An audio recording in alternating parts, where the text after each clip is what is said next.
Hi everyone and welcome back to the Colour Cave where we like to play with art stuff. My name is Gem and I have a very interesting video for you today. Just before Christmas I came across watercolour paper, but not just ordinary watercolour paper, black watercolour paper.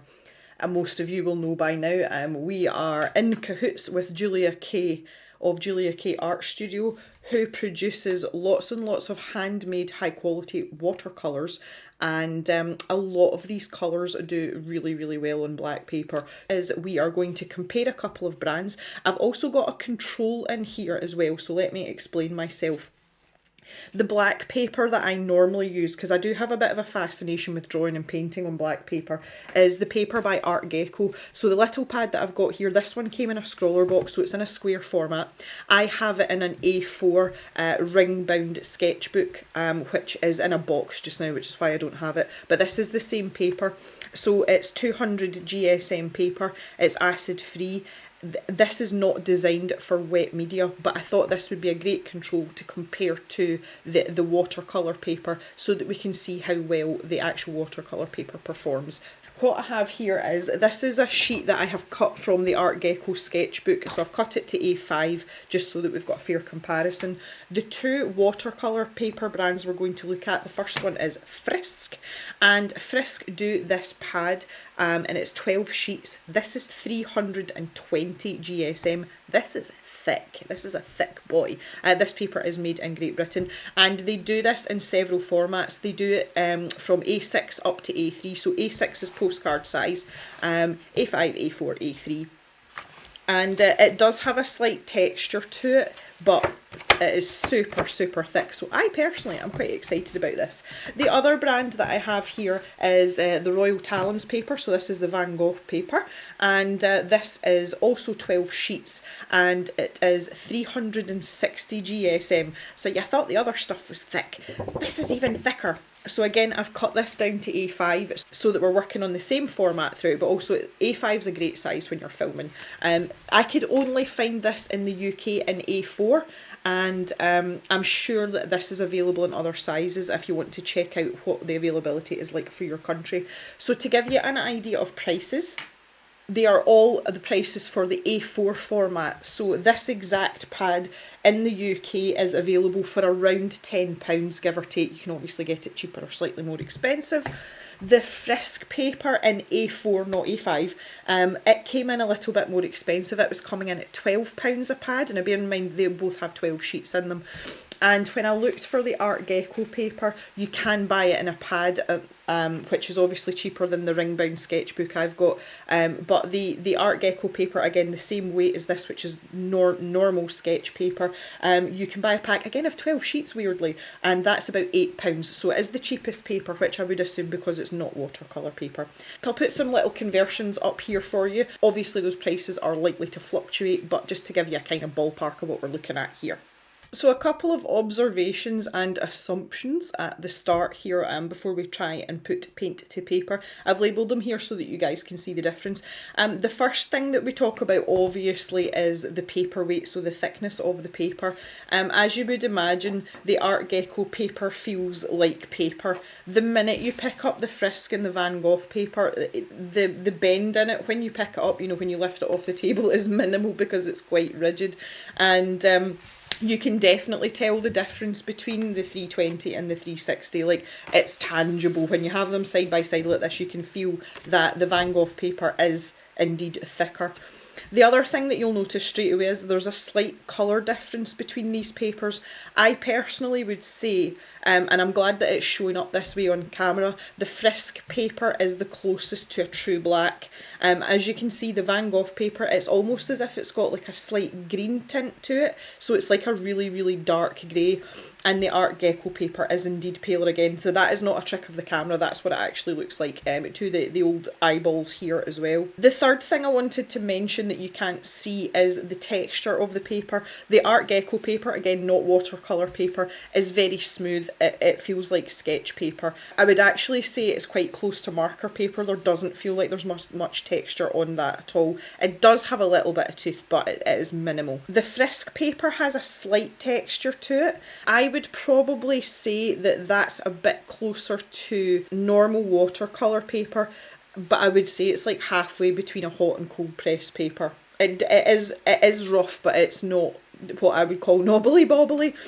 And the Van Gogh paper is by far the most textured paper. When you look at it with your naked eye, again, you won't see it on the camera, I don't think. It actually has ridges that run across the way, and you can see that, but if you run your finger down it, you can really feel that. That could be something that might influence your choice.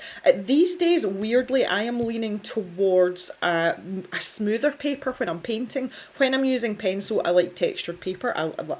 Coloured pencil is texture as far as I'm concerned, but when I'm painting, I have been painting in gouache a lot more recently as well, and I tend to favour a smoother paper. So just as an assumption, if you gave me these parameters without having touched any of these papers, I would plump for the Frisk paper because it's something that I think would suit me the best. However, we all know the proof is always in the painting, and that is what we are going to do next. So I've picked out some paints here to swatch out on these papers just to see how they behave on the different papers, and whether there's any colour difference because of the colour of the paper. I have some white gouache. I would like to see how that gets on, but also to see how it layers up as well, because in gouache we tend to work in layers. So aside from that, these colours that I've picked out are all Julia K's watercolours. I have picked out 3 semi-opaque colours to see how they are going to stand out. Naturally, traditional watercolour, if it has very low opacity or it's very dark, then it's not really going to show up on the paper. I've also picked out 2 of Julia's metallic or pearlescent paints here. These show up beautifully. I picked them because they're pretty. And I also have 3 paints here that have glitter pigments in them so that you can see how they sit on the paper too. And I have deliberately picked a light one, a metallic one, and a dark paint that has glitter pigments in it. So I thought that would be quite a nice range to show you. In addition to that, I have 2 of Julia's flip paints. These are part of our Starry Colours range, so I have Atria and Capella. And I also asked Julia what her favourite colours were to use on black paper of her own paints, and one of our favourites is this colour here, which is Viola, and so we're going to try that out as well. So I've got a nice wide flat brush here just for swatching these out. This is a Sea White number 12, again sell these in the stag shop, use these all day long, super cheap, great for swatching paint though because you've got that nice wide bristle there. Alright, so we've got our sets of paints here. So our top row is our semi-opaque colours, and then we have our pearlescent colours. Here's our sparkle colours, Julia's favourite, and the flip paints as well. So just a sort of first observation now that everything's dry. The ArtGecko paper, as expected, did buckle when I put the water on it. It seems to have recovered itself somewhat. You can see there's a slight wave in the paper here, but just with that small amount of water, it's taken it in its stride. The only place it's really obvious, you can see the dent there in this sparkly colour, and both the Van Gogh and the Frisk paper didn't bat an eyelid, unsurprisingly. If it did at 360 GSM, I think I would be concerned. So you can see the differences here. I tried to use the same strokes, just one stroke and slightly back up when I was putting them down, and the difference on how the colours actually sit in the paper I think is quite interesting. The semi-opaque colours seem to be more vibrant on both the Frisk and the Van Gogh than they are on the ArtGecko. I would say with the exception of perhaps this green colour, which is Gustav. Just a side note, I have listed these colours down in the description if you're interested in a particular one and you want to purchase it. The way they've gone down in the paper is quite interesting as well, especially with this Van Gogh paper. I mentioned at the start that there is a ridge in the paper, and if I zoom in, you can see in all the colours that texture of the paper is very apparent through the paint. Personally, I find that quite off-putting. That is not something I would want. If I just show you the ArtGecko paper, again, this is really smooth. So you can see my brush strokes a little bit here, but generally it's gone down very smoothly indeed. And the Frisk paper seems to have retained the brush strokes a little bit more here, you can see. So that was quite interesting. The colours have laid down the same. The paper has not changed any of the colours on any of the paper. You can see they're quite uniform, they're quite consistent. If I do this, again, just with these slightly more opaque colours, it's pretty obvious, you know, that they're quite uniform across all of the papers, so that's fairly good. And you can see these flip paints, these look absolutely beautiful on here. They're just, oh, they're something else. So the other thing I wanted to talk about briefly, and the reason that I picked these particular glitter colours, is I wanted you to see the difference between a pure glitter paint, so for example the Kattguld and the Tindra, so they have no pigment in them, it's just sparkles. But we also have Natt here, so this is a navy base with a glitter through it, and you can clearly see, although it is a dark coloured paint, it is still showing up on these papers, so you will be able to use dark coloured paint. You know, maybe dark blues or dark browns, they will show up to a degree. They're not going to disappear into the paper. They're obviously just not going to be as vibrant, but you can still see the very defined lines there. So don't feel that you're limited to using light colours or pale colours on dark paper. So the next test I want to do is on lifting properties. And that's a characteristic of watercolour paper that is very useful indeed, particularly if you make a lot of boo-boos like me. So I'm going to do this with the Skele-gro, which is the white colour, so this one here. So I'm going to put down 2 marks like this on each of the papers. And I'm going to let the right hand one dry a little bit, but immediately, so for example, you think to yourself, oh no, didn't want that there. So what we want to do is take a clean damp brush, we don't want it to be wet, so just taking off the excess moisture there on my wee rag. And then we want to start trying to lift that paint and see what happens. On the Frisk paper here, it's doing a fairly good job, we're able to lift the paint straight away, and I'm just wondering if we can take away the actual edge of the stroke. You can see that wee semicircle at the bottom. If we give it a wee bit of a rub. Okay, so when the paint is wet, the lifting properties on the Frisk paper is pretty good. Let's try on the ArtGecko. ArtGecko not so much.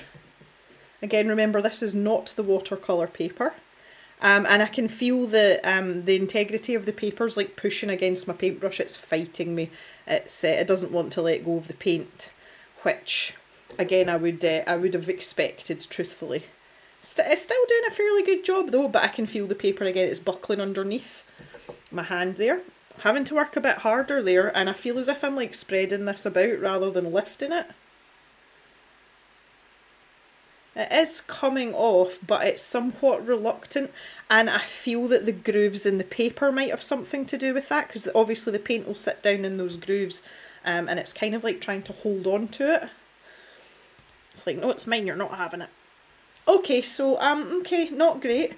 I would definitely say that the Frisk paper is the best for that, that sort of wet paint. So, this is starting to dry. I can see the Van Gogh one, that's drying pretty well. Yep, that's a struggle, and you can still see my brush strokes at the bottom there, even if I give that a bit of a scrub. It is coming up, but I feel as if I'm making more of a mess.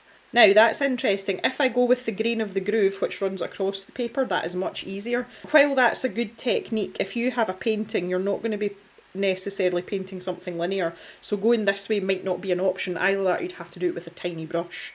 The ArtGecko here. Again, it's kind of causing us issues. Frisk's still a little bit wet.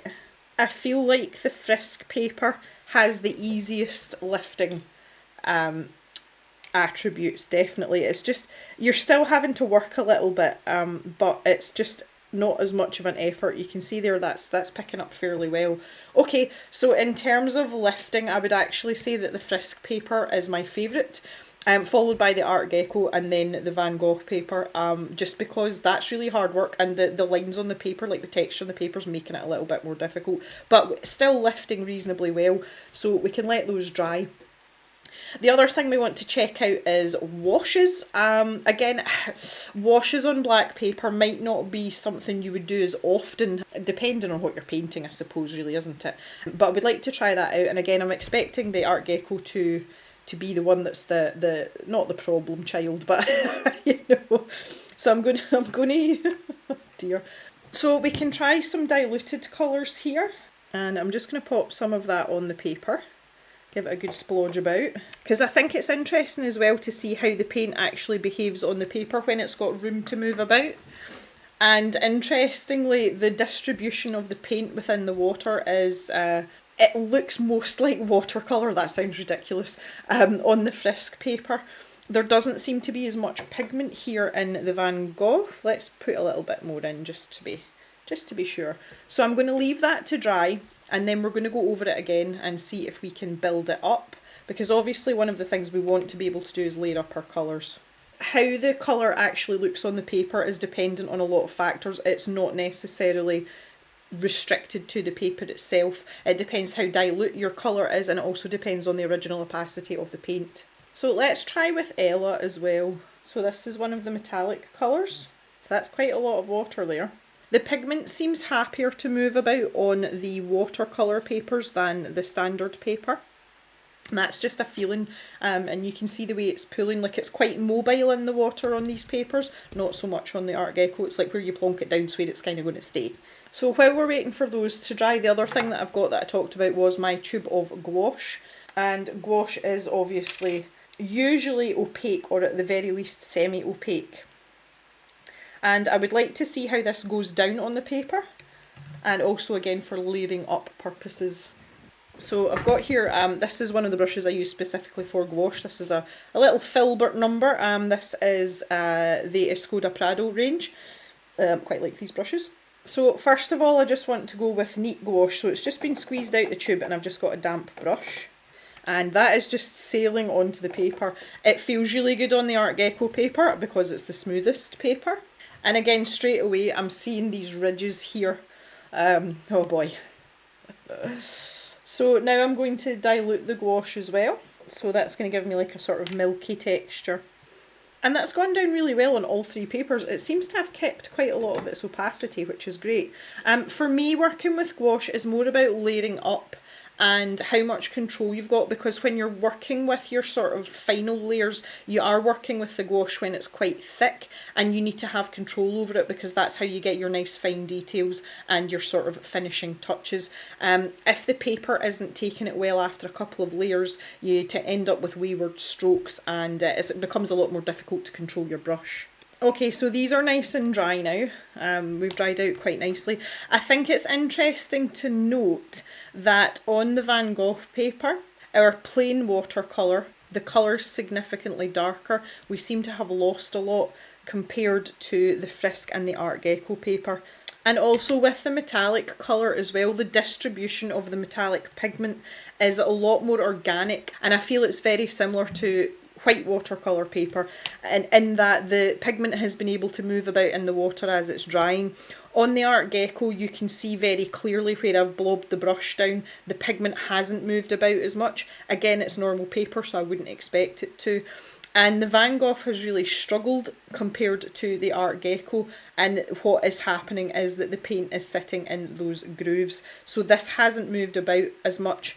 The ArtGecko, the Frisk paper was the quickest drying, closely followed by the ArtGecko, and finally the Van Gogh. Again, I think that maybe the ridges of the paper has something to do with that, but this took significantly longer to be completely dry compared to the Frisk paper. In terms of buckling, there is very little on the Frisk. There's a slight bobble there. The ArtGecko paper has buckled considerably. Again, if I turn it on its side, you can see there it's pretty warped. And the Van Gogh paper, again, has not batted an eyelid. It's like, yeah, okay, whatever. But that is the thickest paper out of the three of them. So we're going to go in with a second wash now. I'm still using the same dilution. Nothing has changed. I'll just give it a bit of a mix up and just slap that on again. Not really being very careful. Just over the top. And you want to do this fairly quickly because we don't want to lift what's underneath.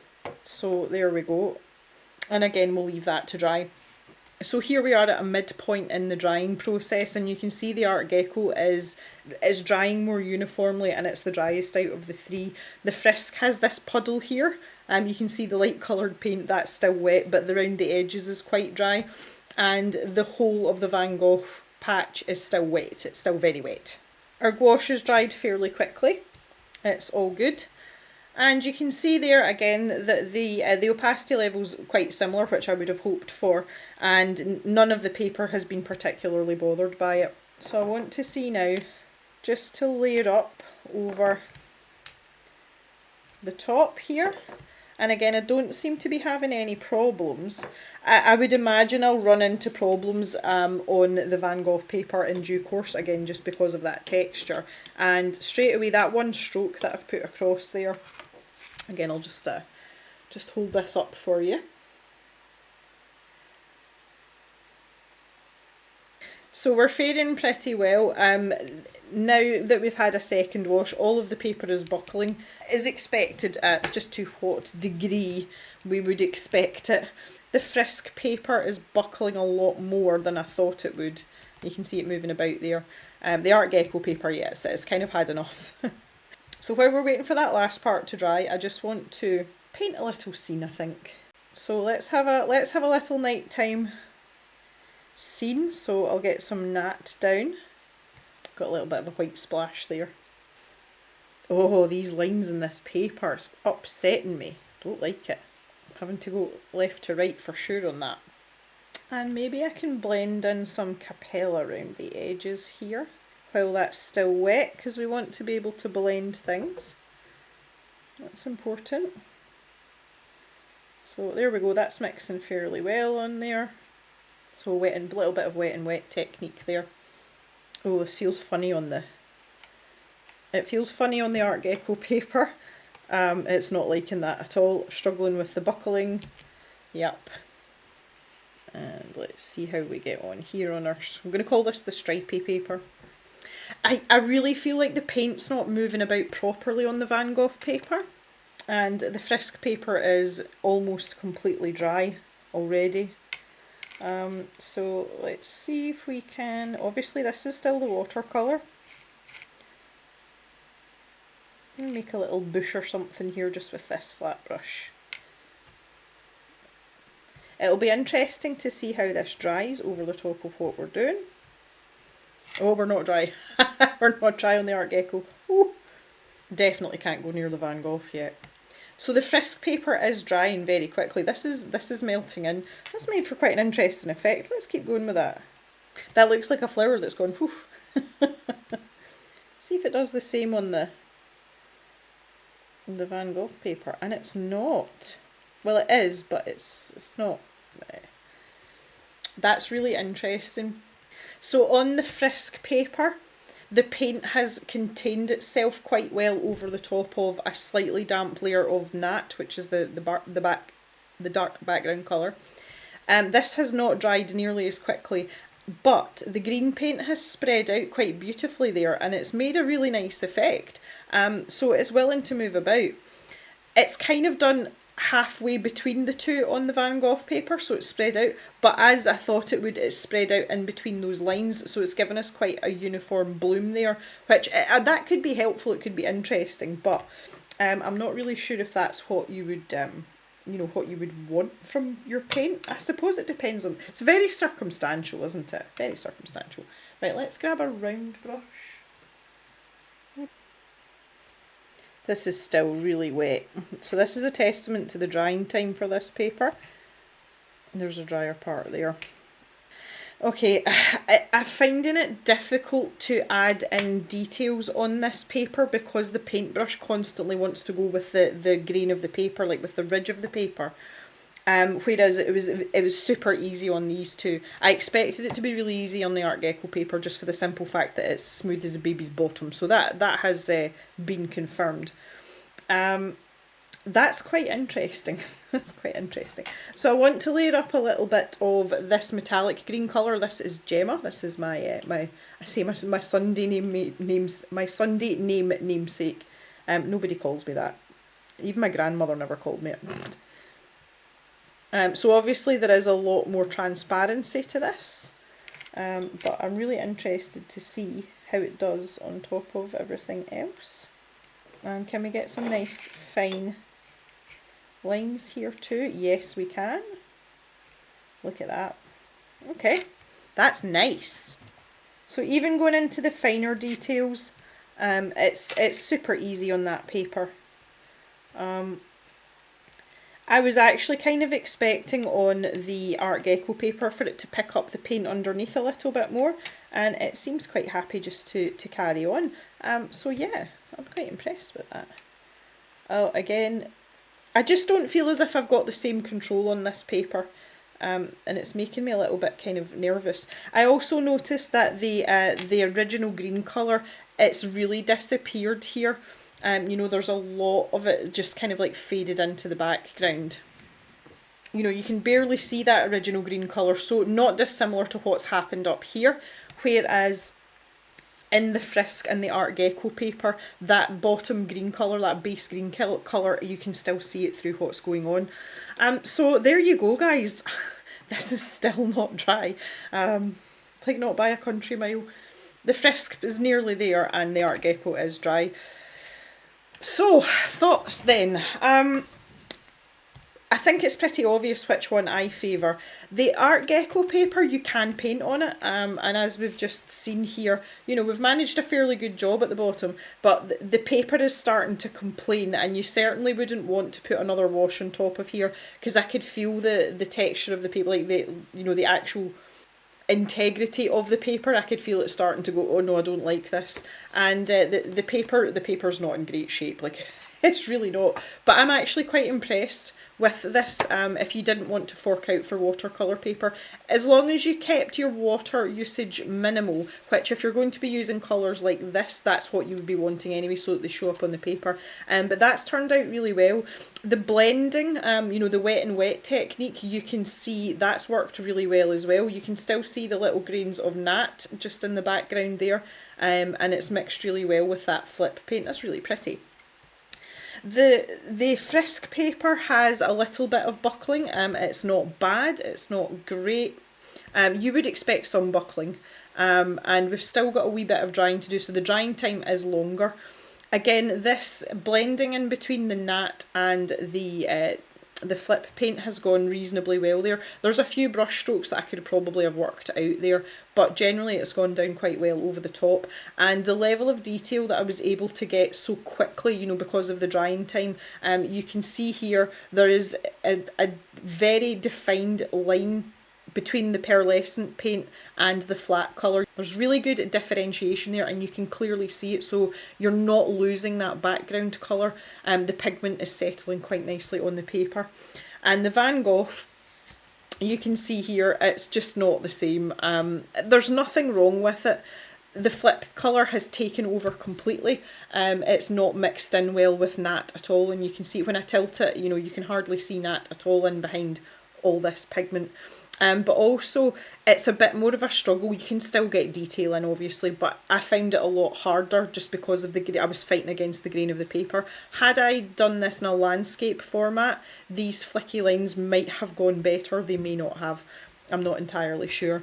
In terms of the gouache coverage as well, I'm really pleased with that too. It's nice and easy to work with on all three papers, and it seems to have layered up pretty well as well. So all in all, quite an interesting experiment. If it was me, personally, I would pay a little bit more, because it is only just a little bit more, and I would get the Frisk paper. Aside from anything else, it's the actual colour of the paper itself. I feel that it's more of a true black, and that automatically gives you just a better stand-in for putting your colours down on top. I wouldn't say that the Van Gogh paper is unusable. If you like textured paper or it's something you want to feature, you'll get on great with this. And it's performed very well as the thickest paper. It's had the least amount of buckling, and you know, it's solid. You can chuck a lot of water at that. You just have to wait for the drying times, but it doesn't seem to want to hold the pigment at the surface. It seems to absorb it in, because you can see this is much, much darker than either of those as well.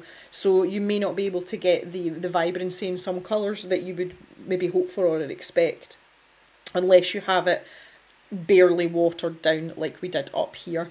And for those of you that don't think that watercolour paper in black is something that would use, you don't have to. The ArtGecko paper's held up really well. Just keep that water to a minimum. You can see the buckling's pretty bad there. But definitely, like, wasn't expecting anything from this, and quite impressed by it too. So I hope this has been an interesting little adventure for you today. I've really enjoyed myself. I think I'm going to paint something probably in watercolour and gouache, and do a larger picture. So if I decide to do that in my spare time, obviously I will post it up for all of you to see. I would love to hear your thoughts on watercolour and black paper, and whether or not you think it's something that you would be into.